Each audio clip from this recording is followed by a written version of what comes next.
Welcome to Winging It and Winning, a podcast show where you will be motivated and encouraged to follow your dreams.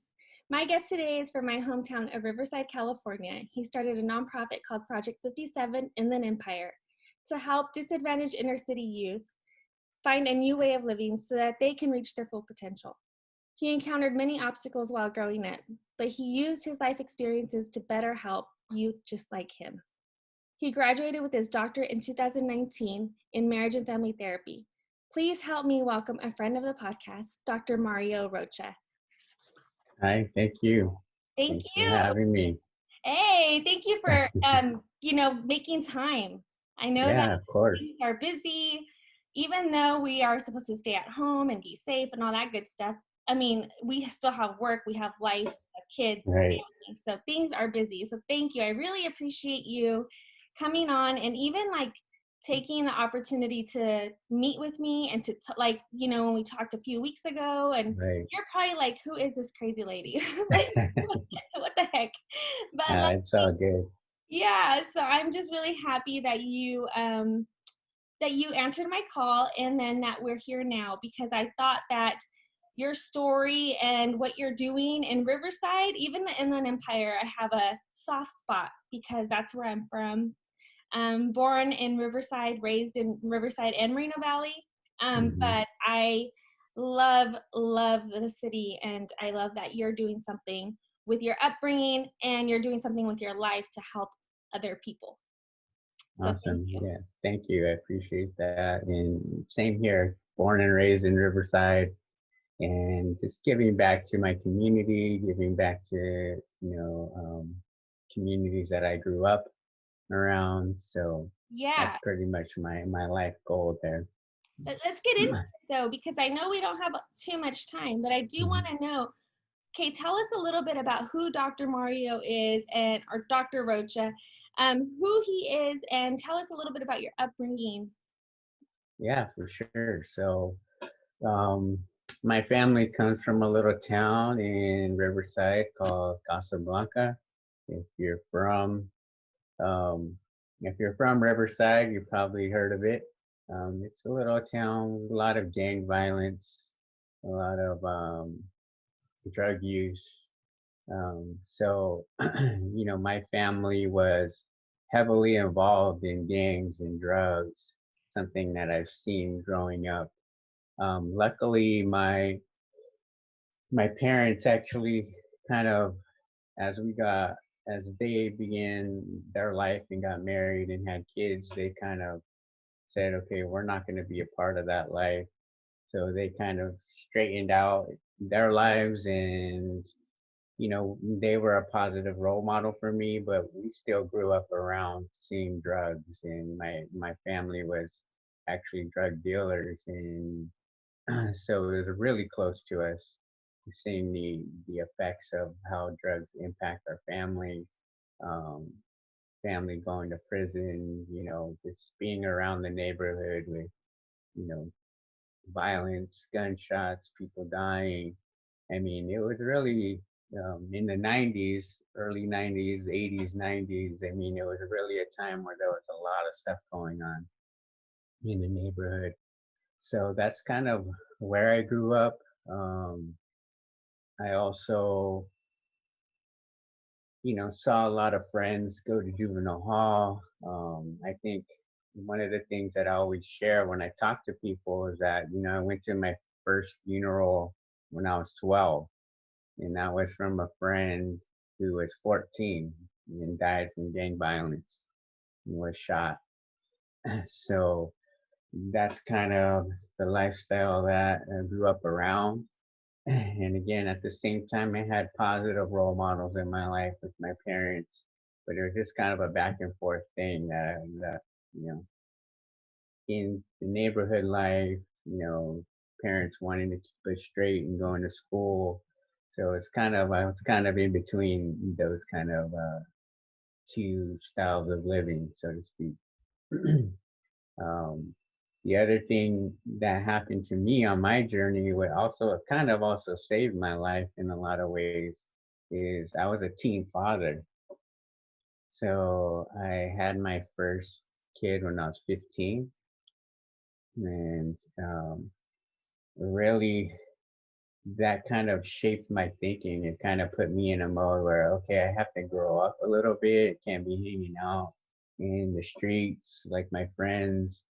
And the reality is, by me kind of shifting my thinking and wanting to spend more time with my daughter on the weekend instead of going out, it really saved me.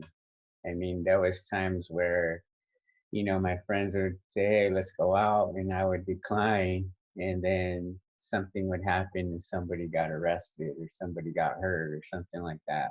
Hmm. So, um, and even though being a teen parent was really challenging, it kind of saved my life in a lot of ways. How mature of you at such a young age to know, like, nah, I think I want to stay with my kid or stay home?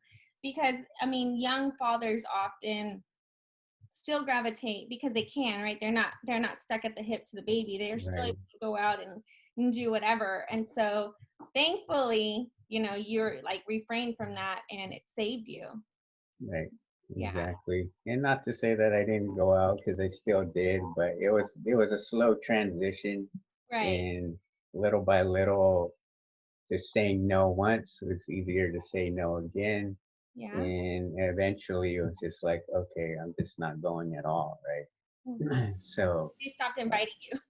yeah, Not gonna exactly. come. Yeah, exactly.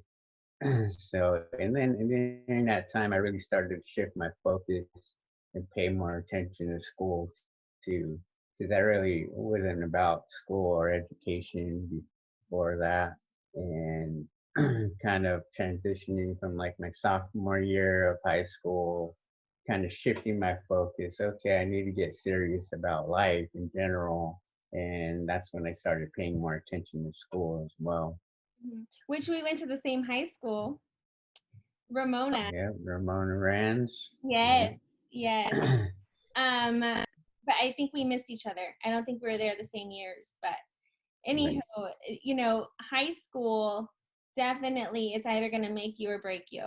And if you don't get it right. together, it's a lot harder to. I mean, of course, there's always an opportunity to still go to college, but Mhm. you are able to get it together and know that right now I need to just buckle up so that way I can go. So, to college. Did you go to college right away, like right after high school? Um, I actually went to community college right after high school. Hmm. So yeah, I went to RCC and spent a few years there. And I actually stopped going to school after that. So I'm kind of a person who went back to school a little later in life. Okay. So yeah, so I graduated from RCC, got my AA, and then I started doing other things. I got into music, just working, with the kids, and needed to bring in some income. So just working various jobs, warehouse, just anything I can get my hands on. And what happened was my aunt and uncle, who um, were heavily involved in drugs and gangs, and they went to prison for actually a while, both of them. And while they were in prison, they kind of turned their life around, and when they came out, they became drug and alcohol counselors. Hmm.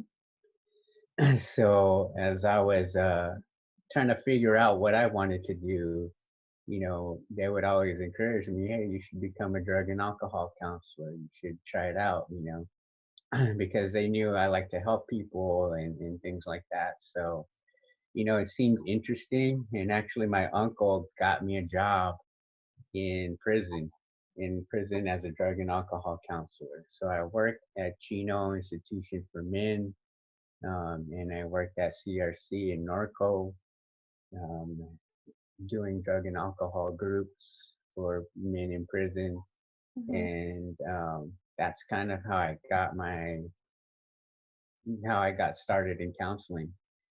So I became a drug and alcohol counselor, and then from there I just kind of felt like, okay, there has to be more to helping people. I felt a little limited um, with what drug and alcohol counseling can do. I felt like, it was really a good experience, but it was kind of focused on one thing. So Mm-hmm. like, there's more to this. So decided to go back to school. So then I went to Cal State San Bernardino Mm-hmm. and got my bachelor's degree. And then from there, I really didn't know what I was gonna do. I just knew, okay, I'm gonna get my bachelor's degree and I should be good, right? Um, you know, not really knowing what goes into that, but as I began to kind of figure out, I was talking to a professor, and it's like, okay, really, with a bachelor's degree in psychology, you're gonna be kind of limited.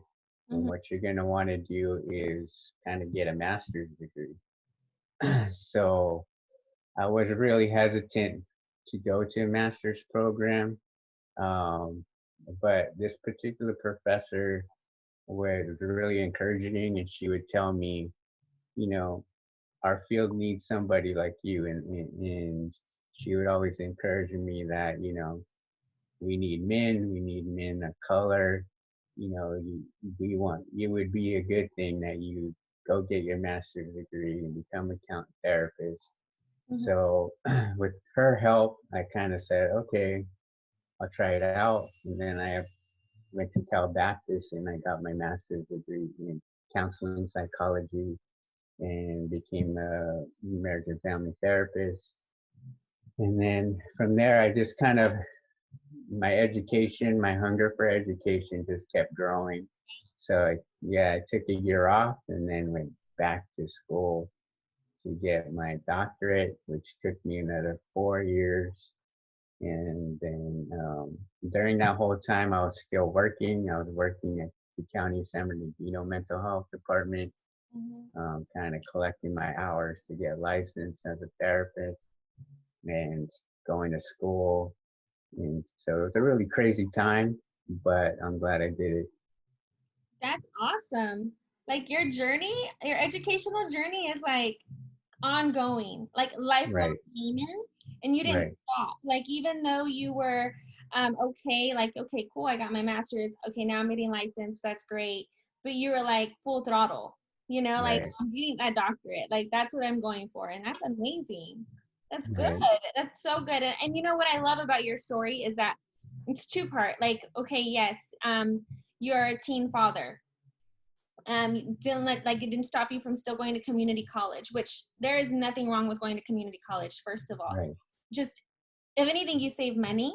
And Yeah, but at the end of the day, like what I tell my girls is like if you graduate, when you graduate, they're not gonna say like what college did you go to, like what university. It's that paper right. at the end of the day that matters. Doesn't matter Hmm. what school is on there, Right. but Hmm. just the fact that you can complete a program and complete schooling in general.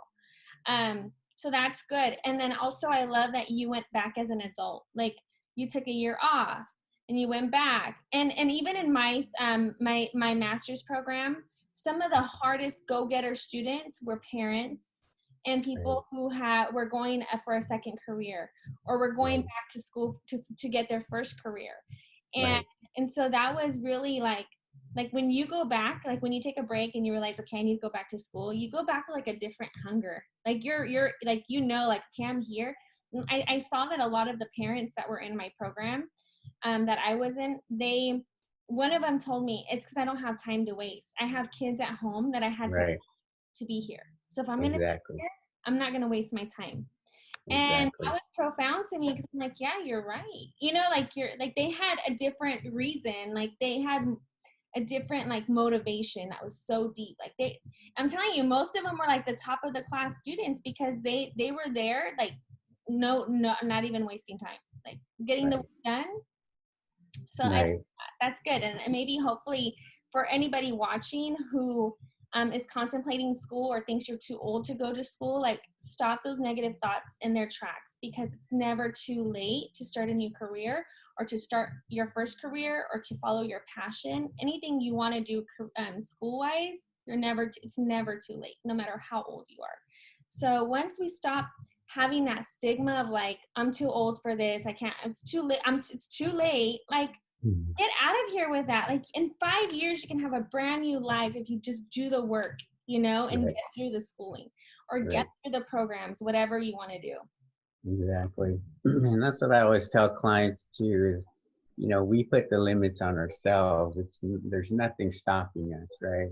So Yeah. it's our mindset, it's our belief system. You're not too young to do it and you're not too old to do it. If you Yeah. put your mind to it, you can do it. And the thing about me that I learned kind of the hard way also, we will probably talk a little bit more about is, you know, I needed help. I need people along the way to show me and guide me and encourage me that I can do it. So, listening to podcasts like this one is really important in, like, your growth and building your confidence and stuff like that. Yes. I don't know about you, but I listened to, like, who was one of your like guest speaker or one of your like motivational speakers that inspired you? Um, you know, um, Like if you can recommend a podcast or something like that, which one besides Winging It and Winning, of course, what other yes, would you recommend? you want to stay with this one for sure. But one of the ones that I'm listening to just recently actually is one called The School of Greatness. Okay. It's with somebody named Lewis Howes, who he kind of interviews a lot of really successful people, again, motivational kind of thing, encouraging you for greatness. Um, so, yeah, that's one that I've recently kind of um, gotten into. Really, podcasts for me are something that are new for me. I really didn't get into those early on in life. It was just kind of like diving into people, like talking to professors after class, going to office hours. That's one thing that really kind of turned my life around was Yes. um, before that I would never go. Like in community college, I would never ask for help. I would never go to office hours. I would just, okay, just do it on my own, figure it out, right? Yeah. But once I went to get my bachelor's degree, I was like, okay, I need some help. I can't do this alone. Mhm. And once I started reaching out and kind of knowing that, okay, professors are here to help me, they're willing to talk to me, especially that one professor who was really encouraging me to go to my master's program. That really kind of turned things around for me, just Yeah. reaching out and asking for help. Yes. And I'll speak on that too because when I went to school, I was so scared because you think like you don't if you've never gone to college or you don't have family members to talk to you about how it really is, Right. you think you're in it by yourself and like, oh my god, what am I gonna do? But the same thing when I went to college, I had to do like a summer bridge program, Mm. and I was like, that's when I knew sacrifice like was gonna be needed in order to get to my goals because my dad had paid in increments. We weren't rich, like it was hard to like get money, so my dad would pay in increments for my senior trip, and Mm. I was the first kid in our family and like the first child to graduate. So he was very proud of me. And so Right. he's like, yeah, if you want to go to Puerto Vallarta after high school, like with the school, that's fine. Well, in order to get accepted into Cal State Fullerton, I had to take a summer bridge program because my Mm. grades weren't up to par just like that. Like Mm. they're like, you have to Mm. pass these classes in summer bridge in order for you to get accepted into the fall. Mhm. So I went to that meeting and then my dad was with me and the counselor told my dad, like, first of all, this is the last meeting you're going to be able to go with your daughter too. Like she's an adult, like she has Mm. to like go on her own now. Right. And number two, if you want to, be accepted is what you have to do. We left that meeting and my dad, he was like, what are you going to do? And I know that if I said go on the trip, I'm not, you know what I mean? Like I'm still, because the trip it interfered with the summer bridge program by a week. Right. So if I even Mm. missed a day, I would be dropped. And Okay. so, of course, I'm like, well, dad, it's a no brainer. I want to go to college, so I just won't go to the trip. And I felt so bad because all of his money was down the drain because there was no refund. But Mm. my dad was very proud, to say the least. But anyways, when I got to college, just having the support, like you said, like the professors, the like the summer bridge staff, like Right. they were like, hey, I go here, I'm a sophomore, I'm a junior, like this is my contact information, you have any questions, like the support kept on pouring in. And not only that, when you're around people doing things like great things, you're like, oh man, like I wonder if I can do that. And once you start to talk to people, you get to realize that you can. And not only that, but they see it in you. Like, I see you doing this, this, and this. And you're like, you do? They're like, yeah, Right. totally, you'd be great at it. You're like, what? Me? And Yeah, so, exactly. yeah. And so I think like going to college and being exposed to professors and to mentors and Mhm. to just cohorts, like people in the same boat as I am. So Exactly. yeah, like you said, like those are the people who push us. And also having the support at home. Like you said that you, when you grew up, you know, your parents were stern. And even though you were in a negative, or not negative, but you were in an environment that wasn't so safe and secure, and you were exposed to drugs and violence, um, Right. your foundation was kind of stable. At least, Exactly. you know, you had a safe Yeah. safe place. Yeah. Yeah, for sure. And that was a big thing. And, that was something I saw growing up, the difference. The kids that my friends and even my family members who their parents were in prison, right? They didn't have parents, Hmm. the difference between, you know, how I thought about things like, hey, let's go do this, let's go, rob somebody or whatever. And now it like be thinking, yeah, there might be some consequences and you might want to second guess this. But, their frame of thinking was totally different, right? Because they're on survival mode, basically, Yes. right? And that was something that, I noticed early on the difference. And it would always bother me, like, to see that, like to not be able to kind of help them in certain ways, right? Mhm. And that's kind of what led me to actually, how we got connected with the program that I started. That's kind of my thinking that went into kind of developing that.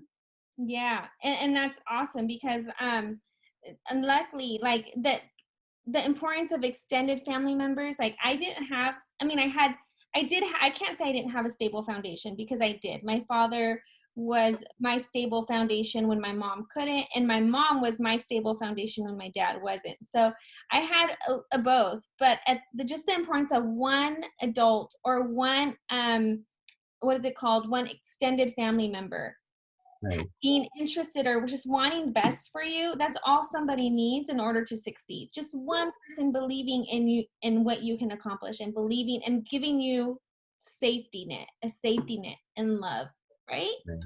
Yeah, I agree. So for those family members listening, don't think that you have no um like effect on people, on kids in your family, because they're That's watching. true. And Yeah, they're just looking, they might be looking for someone who they can mimic, or who they can look up to. right. Be that person. And Mhm. like, you know, we sometimes I hear like, that's not my problem, that's not my kid, they see a problem but I didn't want to say anything, it's not my business. But if it's your family member, I feel like, for me anyways, it's my problem. Like, this is my niece, or this is my nephew, or this is my cousin's kid, and I want to tell, you know what I mean? Because Right, you just need to like show a little bit of like, we're watching, we care, we want all of the kids in our family to break the cycle and rise above. right. And even in situations where you can't do much, Hmm. a kind word, planting seeds of encouragement, that sticks with the kid. Yeah. I think we can all remember, if we think back in your life, things, positive things that people have told you growing up, or just positive people, a teacher that was kind of influential or that you liked in school, right? Hmm. Somebody who has had a positive effect on you, you remember that. Hmm. And so just kind of, even if it's just an encouraging word when you can, showing kids that you believe in them, no matter what they're going through, letting them know you're there for them if they need it, all that goes a long way. Yes, yes. Not always. I mean, we don't mean take on their problems and just take, you know, Right. we just planting a positive seed. Planting Exactly. planting a positive seed. There you go. That's all it takes. A little hey, I Yep. love you, or anything motivational that might help them. Right. Um, so tell me about tell me what is, it's, Inland Empire. No, it's Project 57 Inland Empire. Yeah. What is that about? And I know that it came about from, like you said, you wanted to help kids, your, like, in, kids like you, youth like you. Right. Tell us more about what that is. Yeah. So Project 57 in our Empire is a nonprofit organization. We're 501c3, and our goal is just to kind of go back into inner city neighborhoods like where I grew up throughout all the Inland Empire. We're starting here in Riverside, and kind of doing what we just talked about, encouraging them, believing in them. So, um, for me, music was a big thing that helped me. Also, it's something I didn't talk about, but music was something that I got into late in my teenager years that really helped me um, kind of get out of trouble, stay out of trouble, have a positive kind of outlet to kind of express myself. Mm-hmm. And as I became a therapist, there's a lot of research out there that shows kids who are involved in the arts in any way, any form of arts, inner city kids have a higher rate of college graduation. They have higher incomes and higher paying careers than those who don't. Mm. And so putting those two things together, putting them again, the therapist kind of aspect of what I've been through, the the music, and then the inner city kind of aspect, just putting them all together and saying, you know what, all these things are part of who I am. Let's kind of put them together and create a program that will help kids kind of get connected and maybe have a better future.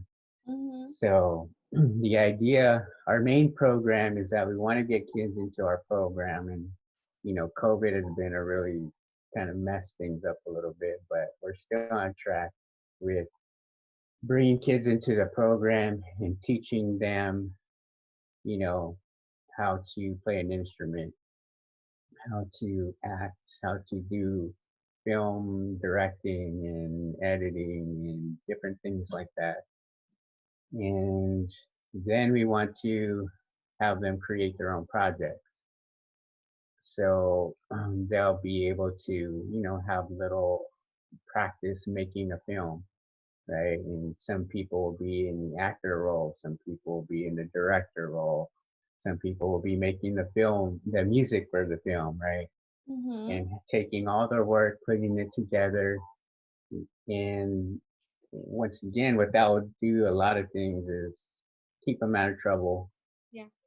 get their creative kind of inspiration going, get them confidence and believing in themselves that they can do things out of the box, right?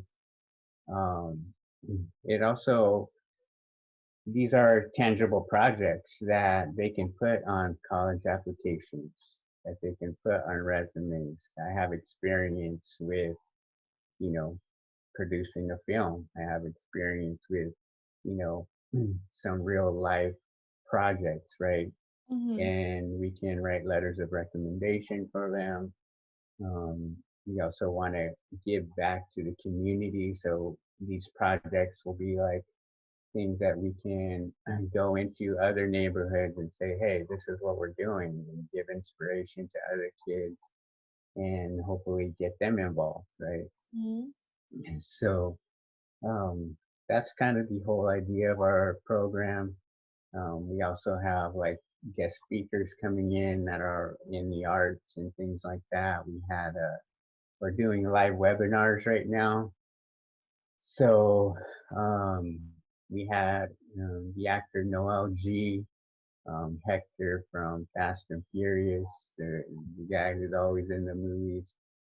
He came in and spoke and we had a group of probation kids. We had a group of kids that were participating in our program, and he gave a really inspirational kind of talk about his story and how he got into acting. So yeah, those are things that we were about, and yeah, that's what Project 57 IE is all That about. that is so that's dope because it's not only like it's a different way to help them. Like, okay, you already know that if they're busy with this, they're gonna already stay out of trouble. And then not only that, but they're around other adults who are like could be positive role models. So in that time that they're spending with you and other people and their mentors, they get to talk about maybe things that they're having trouble with, or so it's it's helping them on all fronts. Right, exactly, You're that adult that somebody needs just in case they don't have it at home. exactly. Yeah.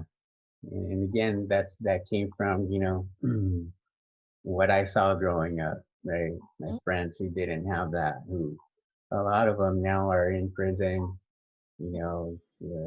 Some of them have passed. You know, on drugs. So that really that idea came from kids need that support, right? And if they don't have it at home, let's go back and provide that. Yes, yes. And to speak on that a little bit, when I was growing up and I knew at a young age that I wanted to be a social worker. Well, I thought I wanted to be a psychologist because to me, Mhm. psychologists were therapists.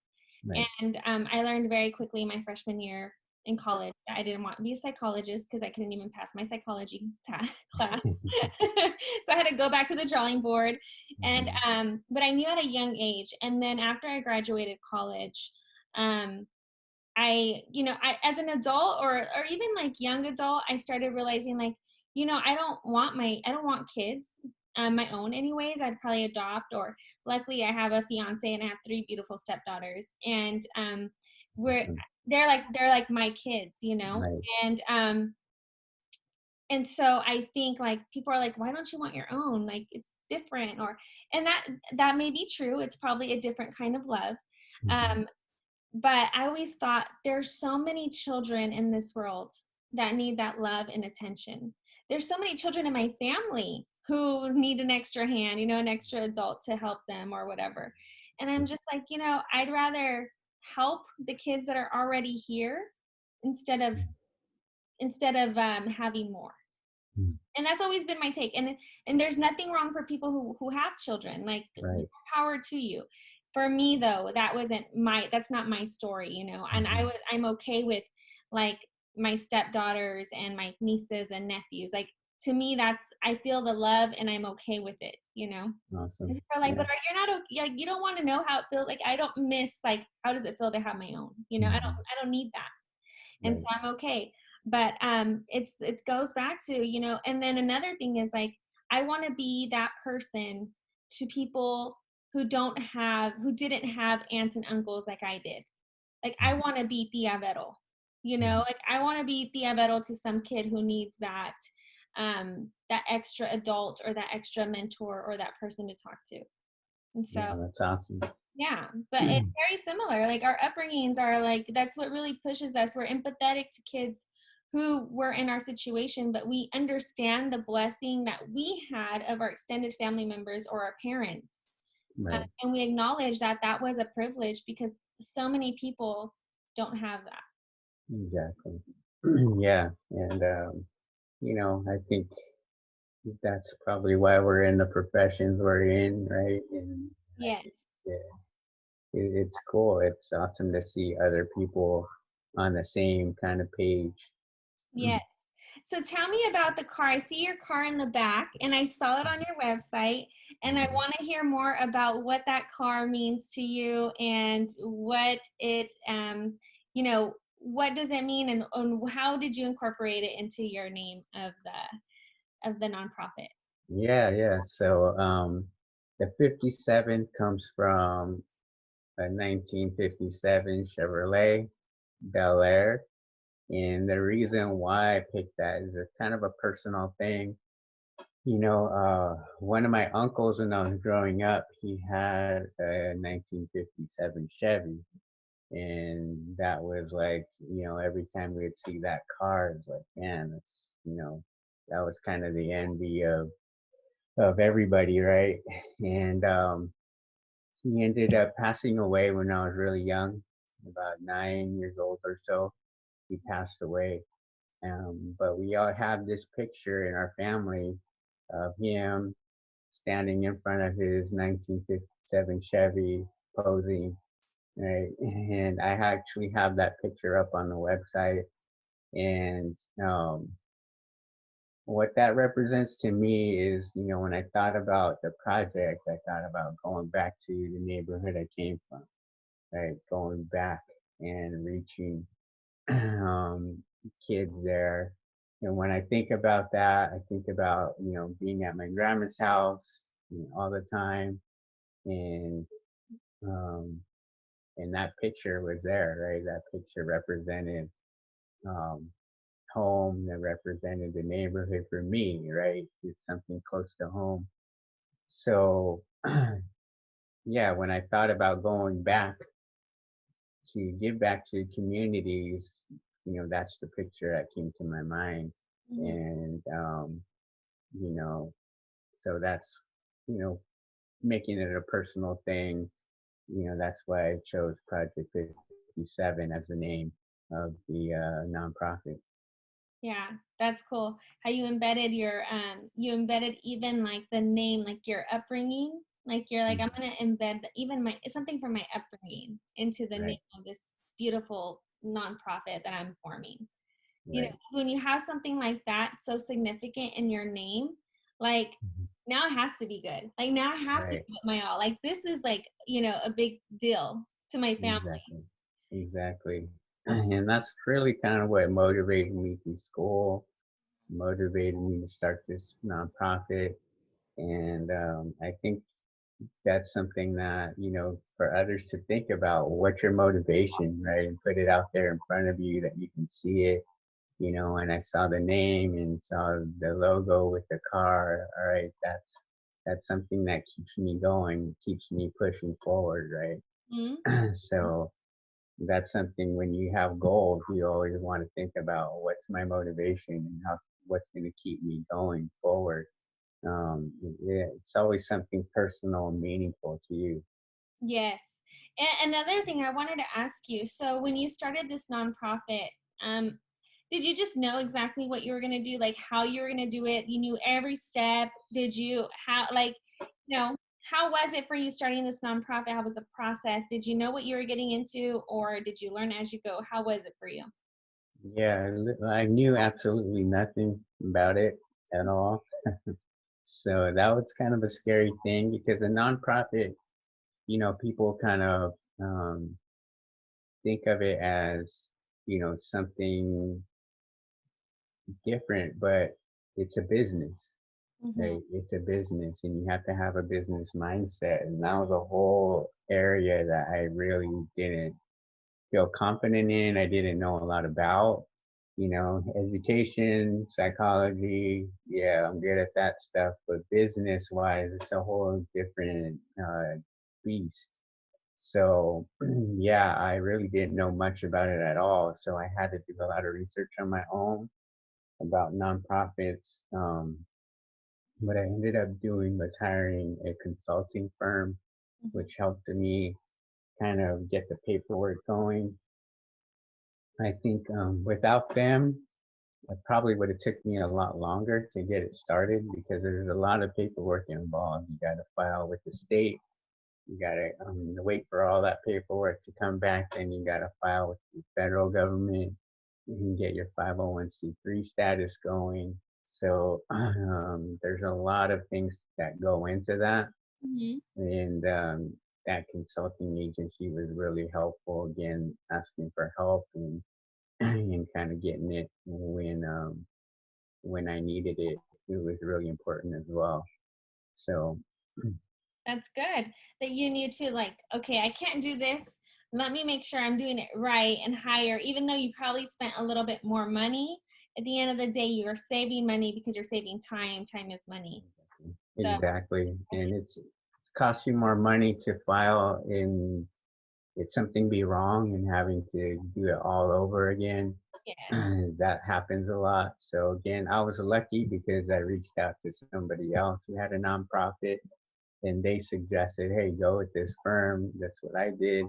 And that's how I kind of got connected to them. So again, asking questions and reaching out to people who are in that industry Mm, is something. Again, if that's something you want to do, I suggest you do your research on. yes, and ask questions. Right. That's it. That's important. Oh, that's good. What advice would you give somebody who is out there and probably you already said if you're starting, you want to start a nonprofit, you would, advise them to ask questions, get help, do their research.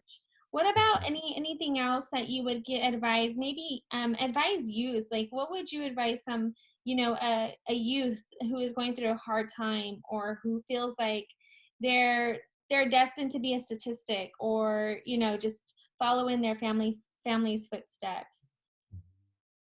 What advice, if any, would Yeah. you? Yeah. I would say, I remember hearing this from a teacher at Ramona High School, actually. She was talking about um, a program on campus that they're doing, but she said the choices you make today will dictate the path you take tomorrow, Mm, right? So I would encourage anybody, but youth especially, your past or your family doesn't dictate where you go. It's your choices. mm-hmm. Right? You have the power to change your path if you decide to make different choices in your life. If you learn from the mistakes of others and say, you know what, I don't want that for me, let me do something different. If Yeah. you decide today to make different choices in your life, you will have a different path in the future. Yes. So that's my advice on that. Yeah, no, that's good. Do something today that's gonna make your day tomorrow better or your path. 'Cause everything you do has a consequence. Exactly. It's something too, like the earlier you know that, the better, right? Right. Sooner you learn that not one thing, number one, not one thing is free either. Like if you're gonna get something free, you're gonna have to somehow, some way pay it back, pay it forward. Right. But Exactly. yeah, anything, any actions we do today definitely will have a consequence, negative or Right. positive. Tell me, what other projects are you working on? How can people find, 57? Hold on, let me get this right because I always mix up the word. 57 um, project. See, Project 57 Inland Empire. How can Right. people find you and tell us what you're working on? Yeah, cool. So you can find us at project57ie.org. Also online, if you want to follow us, that would be helpful at Project57IE on Instagram. I'm on Instagram at Dr. Mario Rocha. Um, so yeah, you can get updates from those websites and Instagram on what we're doing. But right now, we're working on developing kind of more online webinars for you. So we're going to then bring in people who are in the industry of the arts, film, acting, music, and having some guest speakers along the way. We will be putting together a core group of students to start learning some lessons and getting involved in kind of developing projects and kind of that. So if you know anybody, we're accepting students right now. So if you know anybody who might be interested, you can email me or hit me up online at Dr. Mario Rocha on Instagram. um, And I'll also put your information on the links. That way they can just find awesome. it in the description. But how do you get your referral resources? Do people self-refer or do you work with the counties? Like how can people get into you besides just emailing you? Are you open to anybody who's interested or do they have to meet a certain criteria? Yeah, we're open to, well, our live webinars, anybody can attend, doesn't matter, right? So anybody can attend those. Our core program, we want those to be kids from underserved inner city areas, and they can come from anywhere. So I got connections with the Riverside Unified School District. Sometimes they refer kids, local community centers, just individuals. People would say, oh, I got a nephew or I got a cousin who might be fit. So yeah, we're welcome to anybody and everybody. Again, right now we're starting in Riverside, but our future is to expand. So we want to be throughout the Inland Empire, and there's also discussions. We're probably going to work on developing a project 57 in Central Valley because I have some family in the Central Valley, and there's a need out there for services. So you know, things like areas like Kings County, Tulare County, Bakersfield, that kind of area. So um, that's something that's also in the works. There's probably some other side things I'm doing, which hopefully will kind of self promote both areas. Is I'm working on a book, and that's going to hopefully come out this year. And so those are some things I have in the works right now. Well, when your book comes out, you'll be on here talking about that because Yeah, for sure sure. want to have you on for that. Awesome. Yeah, that would be, and congratulations on all of that good stuff. Yeah, thanks. I appreciate it. Yeah, that's amazing. Amazing. Well, Dr. Rocha, thank you so much for coming on today. You know that time is one of the most valuable gifts you can give someone. So thank you for gifting me with your time. Thank you. I appreciate it. Thank you. Today we spoke to Dr. Rocha, who didn't use his upbringing as an excuse to continue down a path of hardship and heartache, but used it as a motivation to help people just like him. Remember that winging it and winning is a mindset, and only you have the power to create your best life. Thank you for watching and listening. Take care. Until next time. Bye. Okay, Mr. Rocha.